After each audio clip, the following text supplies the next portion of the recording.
ना तलवार की धार से, ना गोलियों की बौछार से। बंदा डरता है तो सिर्फ परवरदिगार से। और जानी हम तुम्हें मारेंगे, और जरूर मारेंगे, लेकिन वो बंदूक भी हमारी होगी, गोली भी हमारी होगी, और वक्त भी हमारा होगा। इन डायलॉग्स को सुनने के बाद हमारे दिमाग में बस एक ही चेहरा बनता है। जी हाँ दोस्तों, आपने सही समझा। हम बात कर रहे हैं बॉलीवुड के सुपरस्टार जानी के नाम से मशहूर अभिनेता राजकुमार के बारे में।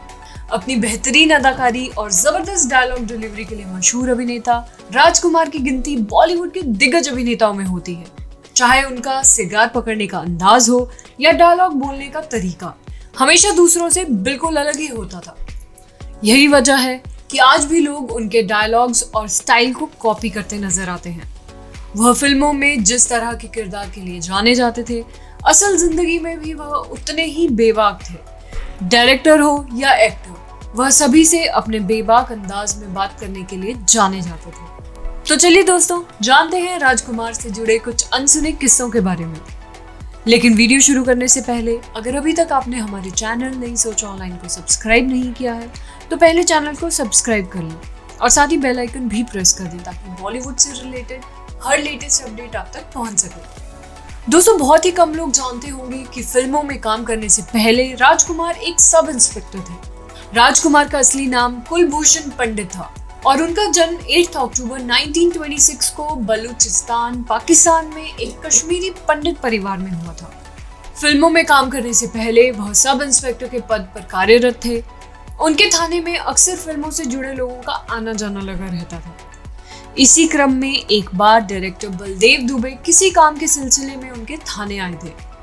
वह राजकुमार के बात करने के अंदाज से इतने प्रभावित हुए कि उन्होंने उन्हें अपनी फिल्म शाही बाजार में बतौर एक्टर काम करने का ऑफर दे दिया।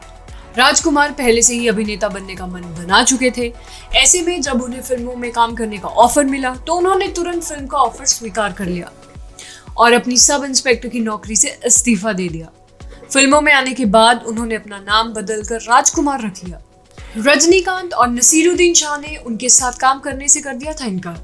बॉलीवुड की सुपरहिट फिल्म तिरंगा में राजकुमार और नाना पाटेकर की जोड़ी बहुत शानदार रही थी।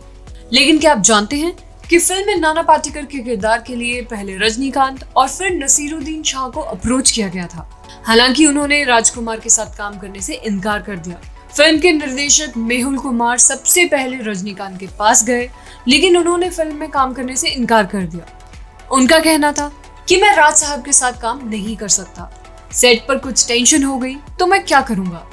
उसके बाद वह नसीरुद्दीन शाह के पास गए। नसीरुद्दीन का कहना था कि मुझे आपके साथ काम करने में कोई प्रॉब्लम नहीं है, लेकिन मैं राज साहब के साथ काम नहीं कर सकता। उसके बाद मेहुल कुमार ने किसी तरह नाना पाटेकर को फिल्म में काम करने के लिए राजी किया, लेकिन नाना पाटेकर ने फिल्म में काम करने से पहले यह शर्त रखी थी कि अगर राज साहब फिल्म के सेट पर इंटरफेयर करेंगे तो मैं फिल्म में काम नहीं करूंगा।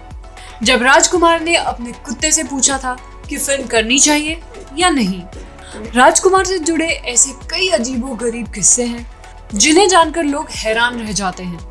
उनकी अजीब आदतों की वजह से इंडस्ट्री में कई लोग उन्हें सनकी भी बुलाते थे। एक बार राजकुमार ने तो हद ही पार कर दी जब रामानंद सागर अपनी फिल्म आंखें की कहानी लेकर राजकुमार के पास गए।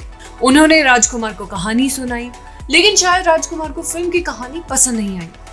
उन्होंने अपने पालतू कुत्ते को बुलाया और पूछा, क्या तुम यह फिल्म करना चाहते हो? कुत्ते ने उनकी ओर देखा और अपनी गर्दन ना में हिलाई। इसके बाद राजकुमार ने कहा कि देखो, यह फिल्म तो मेरा कुत्ता भी नहीं करना चाहेगा। रामानंद सागर वहां से चुपचाप चले गए, लेकिन इसके बाद उन्होंने राजकुमार के साथ किसी भी फिल्म में काम नहीं किया। बाद में यह फिल्म धर्मेंद्र को ऑफर की गई और यह फिल्म सुपरहिट रही थी। आपको बता दूं दोस्तों कि राजकुमार अमिताभ बच्चन की भी कर चुके हैं खिंचाई। एक पार्टी में अमिताभ बच्चन और राजकुमार की मुलाकात होती है। राजकुमार उनके सूट की तारीफ करते हैं। इससे पहले कि अमिताभ बच्चन कुछ बोल पाते, उससे पहले राजकुमार मजाकिया अंदाज में कहते हैं कि दरअसल मुझे अपने घर के लिए कुछ पर्दे सिलवाने हैं। यह बात सुनकर अमिताभ बच्चन भी मुस्कुराने लगे थे। शरीर से बदबू आने की बात कहकर फिल्म में काम करने से किया था इनकार। राजकुमार का अंदाज ऐसा था कि अच्छे अच्छे डायरेक्टर उनसे प्रभावित हो जाते थे। उनके लाखों फैंस राजकुमार की एक्टिंग से ज्यादा उनके अंदाज के कायल थे। हालांकि राजकुमार काफी मुंहफट किस्म के व्यक्ति थे। उन्हें जो भी बोलना होता था वह बिना किसी से डरे उसके मुंह पर ही बोल दिया करते थे। इसके बावजूद उनके पास डायरेक्टर्स और प्रोड्यूसर्स की लाइन लगी रहती थी। एक बार फिल्म जंजीर के निर्देशक प्रकाश मेहरा राजकुमार को अपनी फिल्म में कास्ट करना चाहते थे, लेकिन जब वह फिल्म में काम करने का ऑफर लेकर राजकुमार के पास पहुंचे तो उन्होंने यह कहकर फिल्म में काम करने से मना कर दिया कि तुम्हारे शरीर से बिजनौरी तेल की बदबू आ रही है। तुम्हारे साथ फिल्म में काम करना तो दूर की बात है, तुम्हारे साथ मैं एक पल भी और खड़ा नहीं रह सकता। बाद में यही फिल्म अमिताभ बच्चन को ऑफर हुई और फिल्म की सफलता के साथ ही अमिताभ बच्चन रातों रात सुपरस्टार बन गए। चलिए जानते हैं कि राजकुमार ने जीनत अमान से ऐसा क्या बोल दिया जिसे सुनकर वह भी दंग रह गई थी। यह किस्सा उस समय का है जब जानी मानी फिल्म अभिनेत्री जीनत अमान दम मारो दम जैसे गानों की वजह से सुर्खियों में थी। एक पार्टी में राजकुमार को देखते ही जीनत अमान यह सोचकर उनसे मिलने चली गई कि राजकुमार उनकी तारीफ करेंगे, क्योंकि हाल ही के दिनों में जीनत अमान ने खूब सुर्खियां बटोरी थी। लेकिन राजकुमार ने जीनत से मिलने के बाद कुछ ऐसा कहा कि जिसकी वजह से जीनत एकदम दंग रह गई थी। उन्होंने कहा कि तुम बहुत खूबसूरत हो, तुम फिल्मों में क्यों नहीं ट्राई करती। राजकुमार वक्त के बहुत पाबंद थे। फिल्म मरते दम तक की शूटिंग के पहले दिन राजकुमार गाड़ी के बजाय टैक्सी से फिल्म के सेट पर पहुंचे थे। यह देखकर फिल्म यूनिट के लोग दंग रह गए थे। इस बारे में पूछने पर राजकुमार ने बताया कि उनकी गाड़ी खराब हो गई थी और पहले ही दिन वह सेट पर लेट नहीं आना चाहते थे, इसलिए वह टैक्सी से ही चले आए। धर्मेंद्र और जितेंद्र के नाम की बंदर से की थी तुलना। राजकुमार अक्सर धर्मेंद्र को जितेंद्र और जितेंद्र को धर्मेंद्र बुलाते थे। एक दिन एक पत्रकार ने उनसे पूछ ही लिया कि आप ऐसा क्यों करते हैं, तो उन्होंने कहा कि धर्मेंद्र हो या जितेंद्र हो या महेंद्र हो या बंदर हो, इससे क्या फर्क पड़ता है, मेरे लिए सब बराबर है।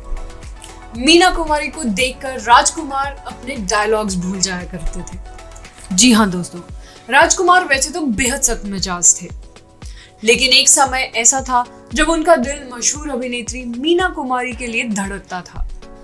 कहा जाता है कि फिल्म पाकीज़ा की शूटिंग के दौरान राजकुमार उन्हें देखकर अपने डायलॉग से भूल जाते थे, लेकिन उस वक्त मीना कुमारी पहले से ही शादीशुदा थी, जिसके कारण राजकुमार का प्यार कभी परवान नहीं चढ़ सका। दोस्तों, अगर आपको राजकुमार पर बनी यह वीडियो पसंद आई हो तो वीडियो को लाइक, शेयर और चैनल को सब्सक्राइब जरूर कर लें। Thank you.